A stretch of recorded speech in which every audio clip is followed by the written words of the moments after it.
Good afternoon. It's Tuesday, the day before Earth Day, and Tuesday after the second Sunday of Easter. I've had several opportunities to come to you on these video messages and decided this one I'd be a little more informal and perhaps somewhat more personal. What has been offered to you so far, and I appreciate that people have found some value in them, and a number of people have actually let us know that they appreciate this. It has been the preaching, kind of more of the pastoral kinds of messages, and like I said, this one we intend to be a little less preachy, if you will, and a little more formal and perhaps informal rather, and perhaps even more personal. You know, it's getting on to a year ago when we began looking at the coming 2019-2020 program year for our parish. Our faith formation people had chosen the theme of maintaining a Catholic connection. And little did we realize that the challenges and the opportunities and indeed the tools such as this video that we would be using before the year had transpired, tools for maintaining Catholic connection, would be what they have become. Likewise, when we began Lent, you may recall the brochure sent out asking where would love lead us during Lent. Once again, my guess is when we embarked on all this, we had no idea at all that we would be here 8 weeks later. My life during this time of shutdown and closure probably has changed less than many people's. I still am maintaining office hours of a sort. I come to the office 6, maybe even sometimes 7 days a week. One of the things I appreciate is that I do have the ability to open the doors and come into the church and take time to pray in the church building anytime I want. And that is a privilege. I don't really deserve it. It's kind of an accident of my position. It's part of what, in a certain sense, you all offer me in my position as pastor of this parish family. And I am grateful for the opportunity to take time to pray, and I suspect, like many of us, my prayer life has changed a bit over the last few weeks. By and large, I'm doing okay. Sometimes I've described myself as, depending on the day, even the moment, I'm hanging on either with 3 fingers or 7 fingers, and actually as things have kind of, well, we've all gotten more used to this situation. I found perhaps a little more peace and a little less panic as we go through all of this. I will let you know, and some of you may be aware of this, one of the things that concerns me and has consumed certainly some of my time and some of my emotional energy during these past few weeks is the situation of my own mother. Mom will turn 91 in about 3 weeks. She is in her own home.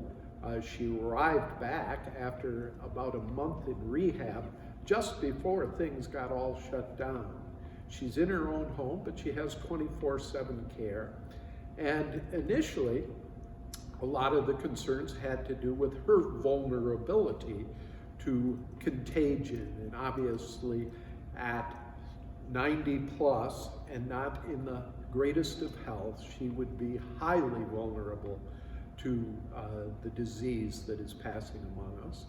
But again, as time went on and we kind of got used to the situation and circumstances, it was not so much the disease that concerned me with respect to her, but she began to weaken bit by bit and day by day, and was close to being bedridden. About a week ago, she started to perk up just a little bit, and certainly that has been an uplifting and a hopeful sort of a change in my life, seeing her a little more bright, a little more smile. And actually yesterday she left her bedroom for the first time in about a week. Little steps, but day by day we look for the good days. And I have had the opportunity, it's a bit of a burden at times, but it's a great blessing to be able to spend time with her and to kind of uplift her a little bit. And that's what I try and do by sharing some memories and some prayer with her. And I have been supported by the staff here, both in my concern for and my prayer for my mom, and I suspect many of you would do likewise. The staff here at Assumption has been great. They've been working hard. Most of you have probably received some kind of personal outreach or contact, a phone call checking in on how things has been done. We've also continued to produce the Bulletin. Our web page continues to be updated. Things have slowed down a little bit after Holy Week, where there was a different prayer opportunity almost every day for 6 or 7 days in a row. But keeping that up to date, and the new Facebook page. Again, an opportunity to communicate with you, to let you know of some of what seem to be, to us, good opportunities for enriching your faith, nourishing your prayer, and continuing to function in these difficult times as a family of faith in a Catholic community. We intend to continue to try and provide for you those outreaches. Me personally, we're kind of regularizing things, we think. Who knows what tomorrow will bring, but that on Sundays or first thing Monday, we would have available to you a video of the homily from Sunday. Perhaps a message like this, a Larkin update of some sort early in the week, and later in the week we'd send you by email the Bulletin, which would have my column of reflection, ideas, hopefully food for some thought, pondering, and even praying. So kind of a 3 times a week outreach from me. And we will continue to make calls. One of the things I've been impressed in and most grateful to you all for is the way not only has our outreach gone out from here, but many of you have been very consistent and very generous in sending in, whether it's in envelopes via the mail or using the online giving option. The way you have continued to support this parish as we try and maintain and indeed celebrate our Catholic connection and the Easter mystery that offers us hope for a new life. Our pastoral council used a video conferencing opportunity late last week and did some planning as we're trying to push forward some new things that have arisen since the pandemic. For instance, we've got a group who's beginning to consider how we will reopen, like our community, our political or our Midland community, our Michigan State community. There will probably be steps in this, and we're considering kind of what kinds of alterations or opportunities will be part of our reopening. One of the things that is ongoing, and we talked a little bit about it at the Pastoral Council, is our ongoing search for a new pastoral associate. Kathy Converse will be retiring, and we need and we do have the opportunity to find someone to replace her, so that is part of the process that is ongoing. We began over a year ago to put together a strategic plan for 5 years, was kind of what the parameters were, if you will. Emphasis on ongoing communication with parishioners. How do we improve? How do we deepen our ability to be together? Kind of connected with that was the idea of engagement.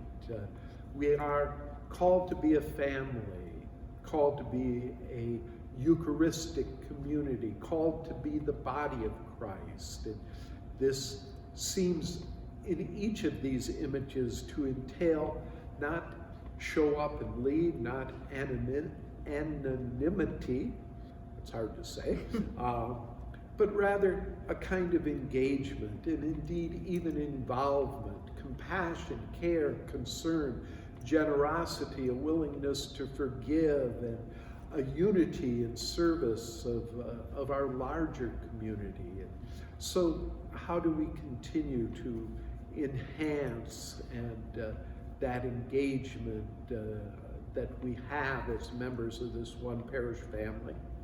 Part of the strategic plan was, how do we foster a deepened prayerfulness between and among us? We began early in Lent, as I've alluded to a couple of times, an opportunity to pray the last 7 words of the Lord.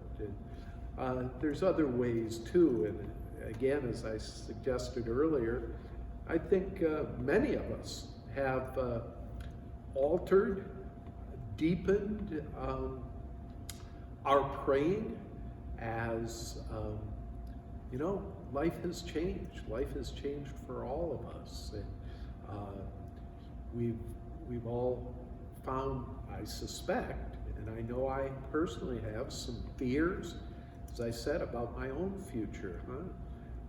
Will I catch the disease, and how will it impact me if I do?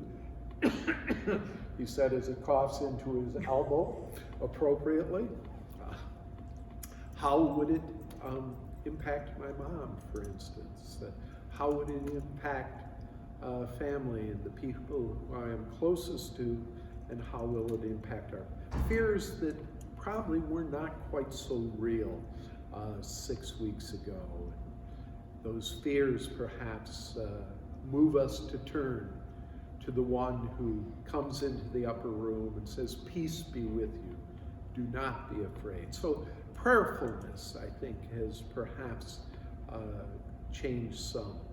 As we move forward out of this, we're going to need all hands on board, if you will, and again, the challenge to find those people who are willing and able to participate in the activities of our parish, whether it's the classes we offer to help our youngsters grow in faith, whether it's the kind of coaching and mentoring we offer to our youth involved in youth ministry, and once again, helping them to understand the gift of their faith as they continue to develop their other gifts and plan the future that lay ahead. Let's hope the future they find is full of great hope and healing. So the Pastoral Council and the project to which this parish is dedicated and seeking to move forward,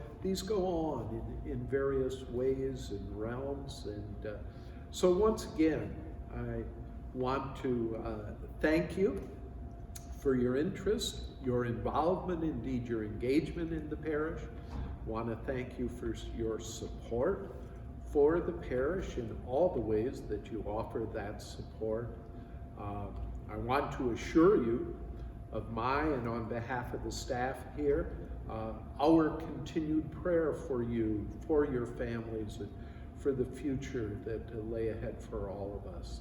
And now I'll let Kathy turn off the camera and head back to my office to write that column that'll be in this week's bulletin. God bless you all.